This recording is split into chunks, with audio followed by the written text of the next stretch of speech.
भक्तों, साल 2026 में पूरे 199 वर्षों के बाद निर्जला एकादशी पर एक बेहद दुर्लभ और शुभ संयोग बनने जा रहा है।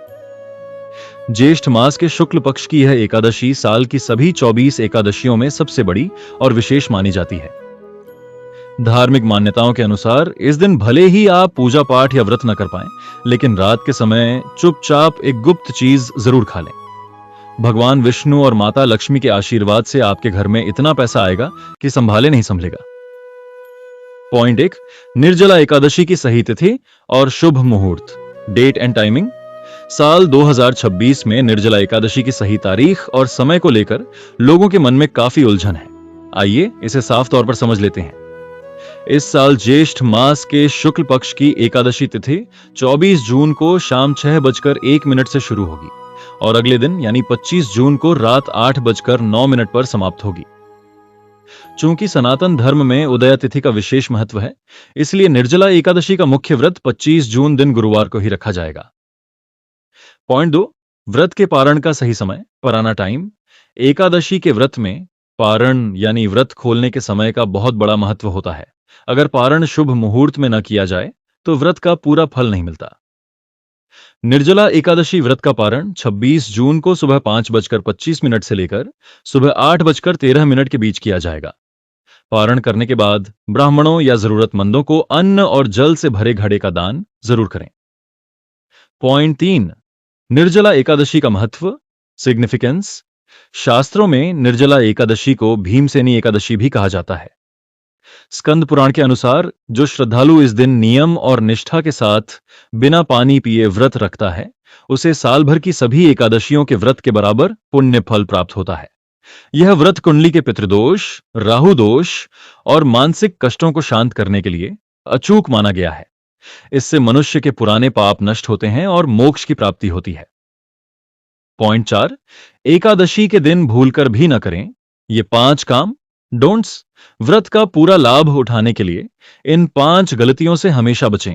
पहली बात, इस दिन घर में किसी भी प्रकार का वाद विवाद, झगड़ा या झूठ बोलने से बचें।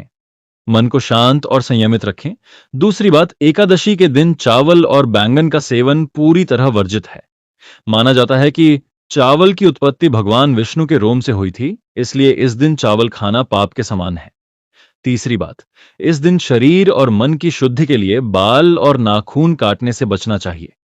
चौथी बात, इस दिन के समय या सुबह देर तक सोने से बचें। अपना समय भगवान के ध्यान में लगाएं। पांचवी बात, सबसे महत्वपूर्ण, एकादशी के दिन भूलकर भी तुलसी के पत्ते न तोड़ें। यदि भगवान को तुलसी अर्पित करनी है तो एक दिन पहले ही तोड़कर रख लें। पॉइंट 5, निर्जला एकादशी के दिन क्या खाएं और क्या न खाएं। Diet rules. चूंकि यह व्रत निर्जल रहकर किया जाता है, लेकिन जो बुजुर्ग, बच्चे या बीमार हैं, वे अपने शरीर की क्षमता के अनुसार फलाहार कर सकते हैं।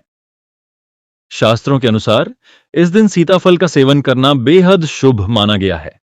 वनवास के दौरान माता सीता ने भी इस फल का सेवन किया था, इसलिए इसे खाने से जीवन के सारे दुख दूर होते हैं। इसके अलावा आप सेब, केला, पपीता या तरबूज खा सकते हैं। ध्यान रखें कि इस दिन तामसिक भोजन जैसे प्याज, लहसुन, भारी मिठाई और खट्टी चीजों जैसे दही या इमली का सेवन बिल्कुल न करें। व्रत में पैकेट वाला जूस या लस्सी भी न लें, क्योंकि इनमें केमिकल्स होते हैं जिससे व्रत टूट सकता है। पॉइंट 6, धन प्राप्ति के लिए तुलसी जी का अचूक उपाय, सौम रेमेडी फॉर वेल्थ।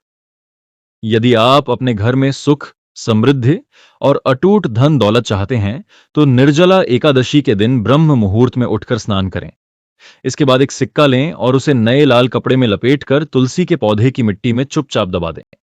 साथ ही इस दिन तुलसी माता को थोड़ा सा कच्चा दूध अर्पित करें और उन्हें एक नई लाल चुनरी जरूर उड़ाएं। इस उपाय से माता लक्ष्मी अत्यंत प्रसन्न होती हैं और घर में दरिद्रता कभी प्रवेश नहीं करती। भक्तों, भगवान श्री हरि विष्णु और माता लक्ष्मी आपकी हर मनोकामना पूरी करें। अगर आपको यह जानकारी उपयोगी लगी हो तो वीडियो को